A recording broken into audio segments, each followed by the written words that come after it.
Hello everyone, स्वागत है आपका आपके यूट्यूब चैनल डीप्स एजुकेशन में। मेरा नाम नगमा है एंड हमने जो है रेलवेज़ के PYQ स्टार्ट किए थे, प्रीवियस ईयर क्वेश्चंस। तो जो लोग मुझे पहली बार देख रहे हैं, जिन्होंने मेरी प्रीवियस क्लासेस नहीं देखी है, उनके लिए जो लिंक है वो डिस्क्रिप्शन बॉक्स में दिया गया है। आप वहाँ जाके मेरी प्रीवियस क्लासेस देख सकते हो। और अगर आपको किसी भी स्लाइड के रिगार्डिंग, किसी भी क्वेश्चन के रिगार्डिंग, कोई भी अगर आपको सब्जेक्ट प्रिपेयर करने में कोई परेशानी हो रही है, उसके रिगार्डिंग आपको कोई भी डाउट है, कोई भी क्वेरीज़ है, जो भी बच्चे CBT सेकंड दे रहे हैं, मतलब जिनका भी सिलेक्शन हुआ है RRB NTPC के फर्स्ट उसमें, तो उनको भी कोई क्वेरीज़ है अपने नेक्स्ट राउंड के रिगार्डिंग, तो आप जो है मैं टेलीग्राम, फेसबुक एंड इंस्टाग्राम पे ज्वाइन कर सकते हो। वहाँ आप अपनी जो भी प्रॉब्लम्स है उनको पूछ सकते हो। ठीक है, तो विदाउट एनी फर्दर डिले हम अपनी क्लास स्टार्ट करते हैं।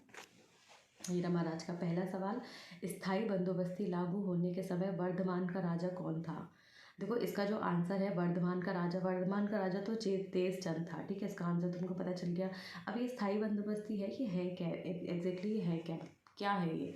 तो स्थायी बंदोबस्ती है, ये एक तरीके की कर प्रणाली थी जो 1793 में, मतलब 1793 में लॉर्ड कॉर्नवालिस के द्वारा शुरू की गई थी। एक ये ज़मींदार एंड ब्रिटिश के बीच में कर व्यवस्था थी एक तरीके की।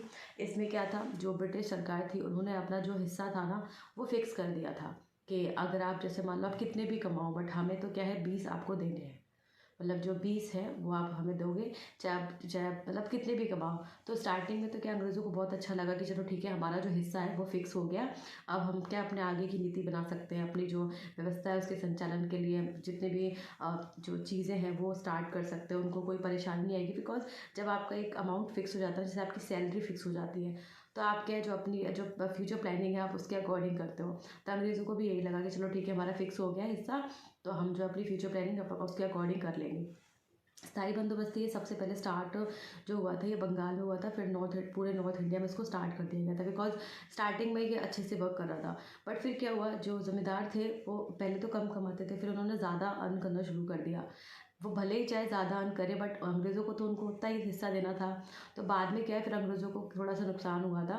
फिर नॉर्थ इंडिया में तो इन्होंने ये स्थायी बंदोबस्ती लागू की थी। बट बाद में फिर इन्होंने महालवाड़ी, रैयतवाड़ी, अलग अलग तरीके की जो प्रणाली है वो साउथ इंडिया, फिर अदर जो अपनी कंट्री है उसमें लागू की गई थी।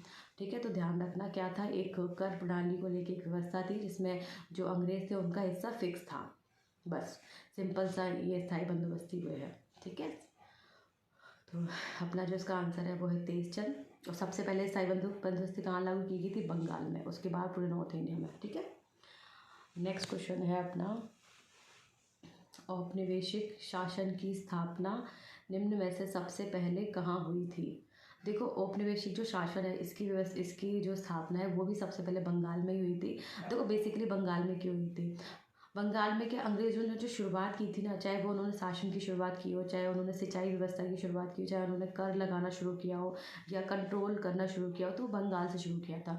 इसलिए जो फर्स्ट थिंग्स है ना अंग्रेज़ों के द्वारा, वो बंगाल में बेसिकली स्टार्ट की गई थी। और औपनिवेशिक शासन होता क्या है, जब कोई अंग्रेज़ी जो सत्ता होती है, मतलब अंग्रेज़ी नहीं सॉरी विदेशी जो सत्ता होती है, राजनीतिक सत्ता, वो किसी देश की प्रभुता को ग्रहण कर लेती है, मतलब उसके ऊपर क्या है उसका कंट्रोल आ जाता है। बस उसी को औपनिवेशिक शासन कहा जाता है। तो अपने अपने इंडिया पे क्या था, जो अंग्रेज़ों का था औपनिवेशिक शासन था, जो बेसिकली 1773 से आई थिंक स्टार्ट हुआ था, बिकॉज उस टाइम पे जो ब्रिटिश इंडिया थे, ब्रिटिश इंडिया कंपनी थी, उसके द्वारा एक रेगुलेटिंग एक्ट करके आए थे 1773 में। तो वो तब से लेके अपना कब तक चला था?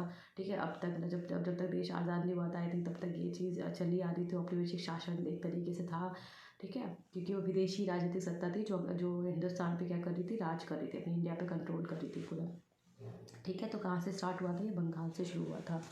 नेक्स्ट क्वेश्चन है अपना, पूर्वी तट का सबसे पुराना कृत्रिम बंदरगाह कौन सा है? देखो, इसमें कृत्रिम पूछा गया। कृत्रिम मीन्स आर्टिफिशियल, जो मानव निर्मित है। एक तो होता है नेचुरल, जो प्रकृति के द्वारा निर्मित बंदरगाह होते हैं या फिर कोई भी प्रकृति निर्मित चीज़ें हैं। ठीक है, एक होता है आर्टिफिशियल, जिसको मानव खुद निर्मित करता है अपने क्या बोलते हैं, सुविधा अनुसार। ठीक है, तो इसमें पूछा गया पूर्वी तट का सबसे पुराना कृत्रिम बंदरगाह, तो वो है चेन्नई बंदरगाह, जो है अपने जो पूर्वी तट है उसका सबसे पुराना बंदरगाह है। तो ये थोड़ा अपना याद रखना है। अपना आंसर क्या, ऑप्शन ए। अगर अदर ऑप्शन देखें अपन, पारादीप बंदरगाह, तो पारादीप बंदरगाह है, ये जो है अपने जितने भी बंदरगाह हैं उन सब में सबसे मतलब सबसे बड़े बंदरगाहों में ये शामिल है। कांडला जो पोर्ट है, कांडला बंदरगाह जो ये कच्छ गुजरात में स्थित है। तो ये तो ऑप्शन आंसर हो ही नहीं सकता। क्यों नहीं हो सकता? क्योंकि जो गुजरात है वो पश्चिम में स्थित है। एंड इसमें क्या क्वेश्चन में पूर्वी तट के बारे में पूछा गया है। ठीक है। अब विशाखापट्टनम, जो विशाखापट्टनम है ये भी अपने क्या बोलते हैं पूर्वी तट पर स्थित है, काफ़ी फेमस है। ये स्थित है आंध्र प्रदेश में स्थित है ये। ठीक है। तो अपना जो आंसर है वो है ऑप्शन ए। क्यों? क्योंकि ये कृत्रिम बंदरगाह है और पूर्वी तट पर स्थित है, सबसे पुरानी बंदरगाह में। नेक्स्ट है अपना वस्तुओं के निर्यात और आयात के संतुलन को के रूप में संदर्भित किया जाता है। बेसिकली इसमें पूछा गया वस्तु की आयात निर्यात का संतुलन होता है उसको क्या कहते हैं। देखो उसका सिंपल सा आंसर है वो है व्यापार संतुलन। जब आपका आयात और निर्यात जो है संतुलित तरीके से हो रहा है तो उसको व्यापार संतुलन ही कहेंगे। ठीक है। तो इसमें तो कुछ डिस्कस करने जैसा है नहीं, सिंपल सा क्वेश्चन था ये, व्यापार संतुलन। नेक्स्ट क्वेश्चन है अपना तमिल नववर्ष को किस नाम से जाना जाता है। देखो लास्ट जो स्लाइड थी जस्ट एकदम रिसेंट वाली स्लाइड, तो उसमें मैंने बताया था आपको जितनी भी ये डेट्स वगैरह जो आती है कुछ एग्जाम में, तो हमको क्या लगता है कि हमें सारी डेट याद करनी है। बट आपको सारी डेट याद करनी नहीं होती है, बिकॉज आप याद कर भी नहीं सकते। हर दिन कुछ ना कुछ स्पेशल होता है, हर दिन कुछ ना कुछ इन्वेंट हुआ होता है, कुछ कुछ बनाया, एक समिति बनाई होती है, कुछ भी मतलब हुआ होता है। किसी भी पर्सपेक्टिव से आपको हर चीज़ आप याद नहीं कर सकते हो। तो जो भी आपकी PYQ है वो याद कर लो, और जो मेन है जो मतलब पूछी जाती है बेसिकली वो आप याद कर लो। ज़्यादा टाइम वेस्ट करने की ज़रूरत नहीं इन चीज़ों में। वैसे ये जो क्वेश्चन है ये भी सेम वैसा ही है, इसमें भी आपको ज़्यादा अपना टाइम इन्वेस्ट करने की ज़रूरत नहीं है। बिकॉज अगर आप इन चीज़ों को इतना ज़्यादा इंपॉर्टेंस दोगे तो फिर बाकी की चीज़ें कैसे कवर अप करोगे। तो फिर वो बहुत ज़्यादा टाइम टेकिंग हो जाएगा, आपका सिलेबस भी कंप्लीट नहीं हो पाएगा अगर आप इन्हीं चीज़ों में अटके रहोगे। तो सिंपल सा क्या करो, जो ऐसे क्वेश्चंस होते हैं जिसमें तमिल नववर्ष हो गया, इसका नववर्ष उसका नववर्ष, यहाँ पे ये वाला नृत्य है, यहाँ पे ये वाली चीज़ें हैं। तो देखो अपने इंडिया में इतने सारे स्टेट है, किस किस का याद करोगे। हर क्षेत्र में कुछ ना कुछ स्पेशल होता है। तो बेसिकली तो अपन सिंपल सा आप क्या करो, जो मेन है वो याद कर लो, जो फेमस है बहुत। ठीक है। और दूसरे जो PYQ में आ रखे हैं वो याद कर लो, बस। इसका जो आंसर है आप देखो उसमें तमिल नववर्ष पूछा गया है, तो जो साउथ इंडिया का ये हो गया। ठीक है। तमिलनाडु। तो यहाँ पे ये जो अपना ऑप्शन है पीराप्पू करके, इसको थोड़ा सा आप रिलेट करो, वहाँ पे अप्पू गोविंदप्पा ऐसे करके नाम होते हैं। तो अपना जो आंसर है वो है ऑप्शन ए, वरुषा पीराप्पू। ठीक है। ये जो है तमिल नववर्ष है। नेक्स्ट क्वेश्चन है अपना निम्नलिखित में से कौन सी भारतीय खदान दुनिया की सबसे बड़ी यूरेनियम खदानों में से एक है। मतलब सबसे बड़ी यूरेनियम खदानों में से एक है। ठीक है। देखो एक क्वेश्चन था जिसमें जो है थोरियम, आई थिंक पता नहीं किसी खदान के बारे में, हमने माइंस के बारे में काफ़ी डिस्कस किया था। वहाँ पे मैंने आपको ये वाली चीज़ बताई थी, क्योंकि वहाँ की जो ऑप्शन था उसमें ये दिया हुआ था। सबसे बड़ा तो नहीं था, बट मेन जो है वो फेमस कौन सा है वो पूछा गया था। तो जो देखो यूरेनियम की जो फेमस है ना अपने इंडिया में, वो जादूगोड़ा बहुत ज़्यादा फेमस है, बहुत ज़्यादा फेमस है जादूगोड़ा की जो खदानें हैं वो। लेकिन इसमें पूछा है दुनिया की सबसे बड़ी यूरेनियम खदानों में से एक है, तो वह है अपना ऑप्शन सी। और जो तुम्बालापल्ली खदान है ये अपने जो है दुनिया की सबसे बड़ी यूरेनियम खदानों में से एक है, बहुत ज़्यादा फेमस है ये। और उसके बाद अगर अपन अदर ऑप्शन देखें तो ये नरवा पहर खदान, ये जो है झारखंड में स्थित है। जादूगोड़ा खदान ये भी झारखंड में स्थित है। ठीक है। ये बहुत ज़्यादा फेमस है वहाँ पे। एंड जो भतिन खदान है ये भी झारखंड में ही स्थित है। ये जो भतिन खदान है ना ये स्मॉल बहुत मतलब छोटी है, और ये अंडरग्राउंड माइन है ये। और जादूगोड़ा से 3-4 किलोमीटर आई थिंक दूरी पे स्थित है। बिकॉज ये नरवा पहर हो गया, जादूगोड़ा हो गया, भतिन, ये सब झारखंड में है, तो आसपास मतलब एरिया में स्थित होगी। ये सारी यूरेनियम की खदानें हैं। ठीक है। तो थोड़ा सा आप इसको याद रखना अच्छे से, कौन सा है दुनिया की सबसे बड़ी यूरेनियम खदानों में से एक, वो है तुम्बालापल्ली खदान। नेक्स्ट है अपना क्वेश्चन भारत का 100वां अंतरिक्ष अभियान कब शुरू किया गया था। इसमें पूछा 100वां अंतरिक्ष अभियान।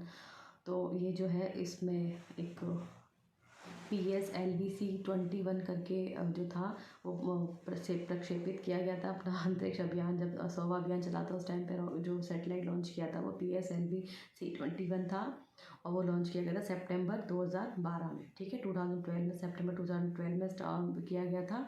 तो वो उसी दिन अपना जो है भारत का 100वां अंतरिक्ष अभियान शुरू हुआ था। याद रखना क्या है अपना आंसर, वो है ऑप्शन बी। नेक्स्ट क्वेश्चन है अपना निम्नलिखित में से कौन सी इनपुट डिवाइस नहीं है। देखो ये कंप्यूटर से ये क्वेश्चन आया है।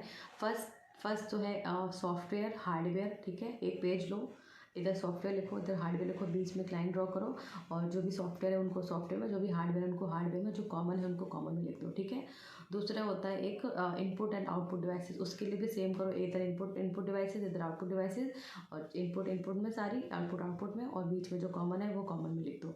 ठीक है। अब क्या करो, उनको समझो कि बेसिकली इनका काम है क्या, ये कैसे कैसे वर्क करती है। अगर आप रटोगे ना तो बस रटते ही रह जाओगे, कुछ समझ में नहीं आएगा आपको, फिर वो कंफ्यूज होगे जो प्लॉटर है कि ये किस चीज़ में क्या आता है, कुछ नहीं याद रहेगा। इसलिए समझो कि बेसिकली इनका थोड़ा थोड़ा हल्का हल्का सा एक आइडिया लो कि ये इनका काम क्या है।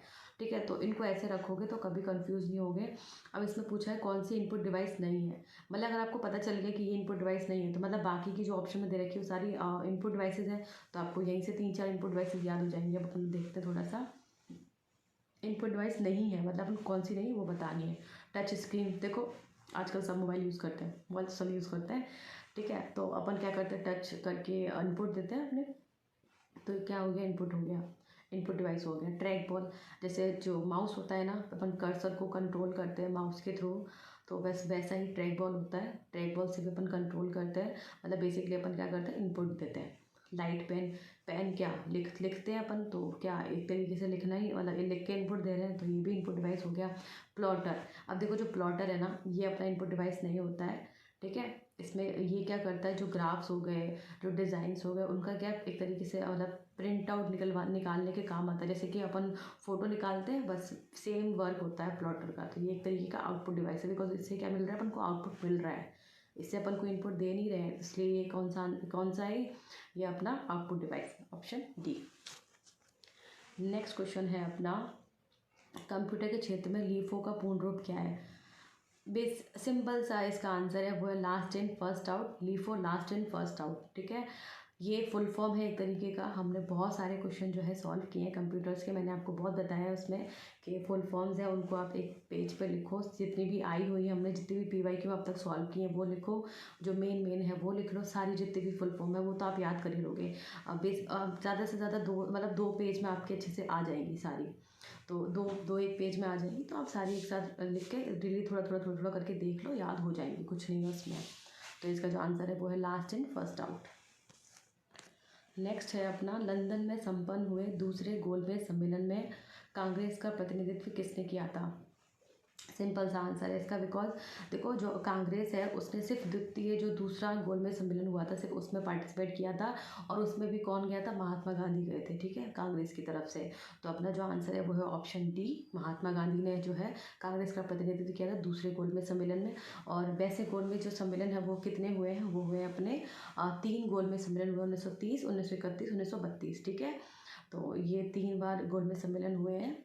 और जो कांग्रेस है उसने सिर्फ दूसरा जो सम्मेलन हुआ था 1931 वाला, उसमें से पार्टिसिपेट किया था, अदरवाइज और वो किसी में नहीं गया। ठीक है, और इसके अलावा जो है, इसके अलावा मदन मोहन मालवीय है, वो भी सरोजनी नायडू है करके, वो भी इस दूसरे वाले सम्मेलन में उन्होंने भी मतलब भाग लिया था एक तरीके से, लेकिन जो कांग्रेस का प्रतिनिधित्व वो सिर्फ महात्मा गांधी जी ने किया था। ठीक है, तो ये हमारा आज का आखिरी सवाल है। सो आई होप आपको ये वीडियो अच्छा लगा हो। प्लीज़ इस वीडियो को लाइक करो, शेयर करो एंड कमेंट करो। और अगर आपको कोई भी डाउट है, किसी भी रिगार्डिंग आपको कोई भी डाउट है, तो आप हमें टेलीग्राम पे जो है ज्वाइन कर सकते हो। उसका जो लिंक है वो आपको डिस्क्रिप्शन बॉक्स में दिया गया है। और अगर आपको वीडियो किसी जो भी हम क्लासेस होती हैं, किसी भी मैम की क्लास, किसी भी सर की क्लासेस होती है, उस जो भी PYQ में जितने भी आपके क्लासेस हैं उनका आपको विद आंसर्स PDF चाहिए, तो वो भी आप टेलीग्राम से डाउनलोड कर सकते हो। उसका लिंक दिया गया है डिस्क्रिप्शन बॉक्स में। ठीक है, तो और आप जो अपना चैनल है डीप्स एजुकेशन, उसको आप सब्सक्राइब करें, अपने दोस्तों के साथ शेयर करें, and stay connected, stay tune. Thank you.